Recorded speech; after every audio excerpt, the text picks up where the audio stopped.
Hello, welcome to the first episode of what I hope will become an ongoing series. My name is M.W.Burnette. I am a home studio recording artist, producer, and songwriter. I'm doing these broadcasts as a way to help you to get to know me a little bit better and to give you some insight into the ideas, concepts, and inspiration behind the songs that I'm writing, and hopefully to maybe give you some insight and encourage you in the different situations that you deal with in your life. Anyway, that's why we make music, is to communicate and share emotions with each other. So this is in continuance of that goal. So the songs that I write typically focus on some aspect of spirituality, faith, and social justice, and the way that those things interact with one another. I come from a religious tradition that tends to be a bit more fundamentalist, and as I got older, I realized that more and more, and I started to see that a lot of the rules that I grew up with in that religion were based really on the culture of that demographic, really more than they were on any kind of actual theological basis. And I just started noticing that there was a real tendency within that religious community to isolate themselves, separate themselves away from the rest of society, and then to kind of look at people outside of this group and who didn't conform to those sort of house rules, you might say, and to condemn them as being heathens, that kind of thing, to be other, and had a very exclusive sort of an attitude there. And as a consequence of that attitude, people are aware of that, and I think that a lot of people have been really kind of burned and hurt by the attitudes that myself and other people from that religious tradition have perpetrated from time to time. So part of the reason that I write music and write the music that I do is to kind of challenge some of those assumptions that I grew up with and that are kind of perpetrated through these different religious institutions that, like I said, don't really have any real basis in theology. It's just more of a cultural kind of a thing. And so to kind of take on some of those ideas and strike down some of the stuff that's just doesn't really have a firm basis in anything, and to try to focus on some of those more universal concepts of love and forgiveness and self-sacrifice and those kind of things. And my hope is that even though I come from a Christian religious tradition, I'm hoping that when I talk about these more universal and broader terms, that regardless of what your religious tradition is that you'll be able to relate to the ideas that I'm presenting here, and kind of apply them to your own life, kind of wherever you're coming from. So anyway, that said, today, the first episode that I'm talking about, today I'm going to talk about unanswered prayer, and this will be the first of several episodes on this topic, but it's I think it's an important one, and it's something that we all deal with because it seems to be really pivotal to our understanding of who God is and what faith means to us and how that affects the way that we live. So, like I said, I'm going to approach this from a Christian position, but regardless of what your religious tradition is, I think we pretty much all pray and we all kind of deal with this in some way. So I'm hoping that you'll be able, if this is not kind of where you're coming from, that you'll at least be able to take something from it. But so anyway, let's dive right in here. So when our prayers go unanswered, it leads us to question our faith and whether God exists. If we just lost our mind, if we're just writing letters to Santa Claus, for instance.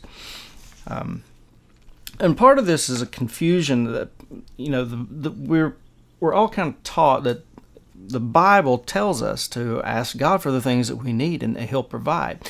And so then when that doesn't happen the way that we're expecting it to, it calls into question the validity of the message of the Bible, and by extension of God as well. So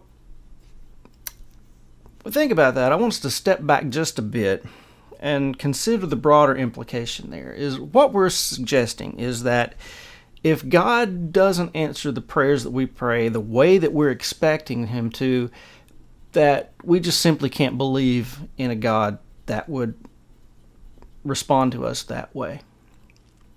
And that's a pretty outrageous sort of position to take once you really think about it in those terms, is that when we say that we can't believe in a God that doesn't answer all of our prayers and doesn't give us what we want. Typically when we think about God, we think about the supernatural entity that created us, and we ascribe other sort of characteristics to Him as well, as being all-powerful and all-knowing and all-good. And if those things are true, it doesn't really stand to reason that He would just answer all of our prayers. For the one thing, if God is all-powerful, He's not beholden to us.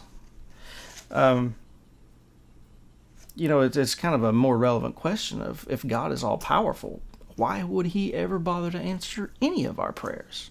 Not much less all of them. But why would He ever pay any attention to us at all?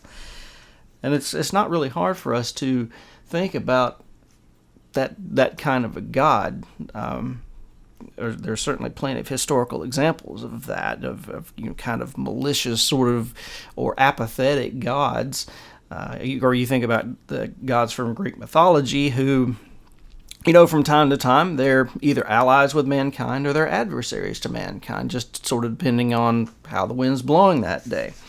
So for us to sort of discount the idea of God, the broader idea of a supernatural being, based on whether or not He answers our prayers, is really kind of an odd sort of it's an odd sort of position for us to take. But so continuing on. So if we consider that God is all-powerful, first, He's not beholden to us. But then also, if we consider that God is all-knowing, then He also knows that answering our prayers is not necessarily doing us any good.